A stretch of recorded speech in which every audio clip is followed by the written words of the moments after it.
บริษัทเอกชนของประเทศสหรัฐอาหรับเอมิเรตส์ DP World เข้าซื้อกิจการของบริษัทเอกชนลาวสวรรค์โลจิสติกส์ซึ่งดำเนินกิจการท่าเรือบกสวรรค์เขตมาตั้งแต่ปี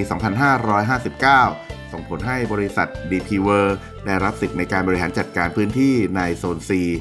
ของเขตเศรษฐกิจพิเศษแขวงสวรรค์เขตซึ่งเป็นเขตเศรษฐกิจพิเศษแห่งแรกในสปป.ลาวที่ตั้งอยู่บนเส้นทางระเบียงเศรษฐกิจตะวันออกตะวันตกประกอบด้วยท่าเรือบกขนาด 144,456 ตารางเมตรพื้นที่คลังสินค้า 23,000 ตารางเมตรซึ่งรวมถึงพื้นที่ปลอดภาษีขนาด 11,000 ตารางเมตรรวมทั้งให้บริการการขนส่งสินค้าข้ามพรมแดนระหว่างประเทศและบริการด้านโลจิสติกส์ครบวงจรท่านประธานเจ้าหน้าที่บริหารและกรรมการผู้จัดการประจำภูมิภาคเอเชียแปซิฟิกของบริษัทระบุครับว่าการดำเนินการดังกล่าวเป็นก้าวสำคัญของบริษัท DP World ในการยกระดับการเชื่อมโยงในภูมิภาคนี้ซึ่งพื้นที่ท่าเรือบกสวรรค์เขตตั้งอยู่ในทำเลยุทธศาสตร์บนเส้นทาง EWEC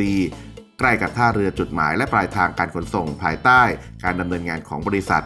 ในประเทศไทยและเวียดนามซึ่งบริษัทจะนำความเชี่ยวชาญและทรัพยากรมาพัฒนาโครงสร้างพื้นฐานและสิ่งอำนวยความสะดวกของท่าเรือบกสวรรค์เขตโดยใช้ประโยชน์ที่ตั้งเพื่อส่งเสริมการค้าให้กับลูกค้าของบริษัทและยกระดับสภาพเศรษฐกิจของชุมชนและท้องถิ่นขอบคุณข้อมูลข่าวจากสถานกงสุลใหญ่ณสวรรค์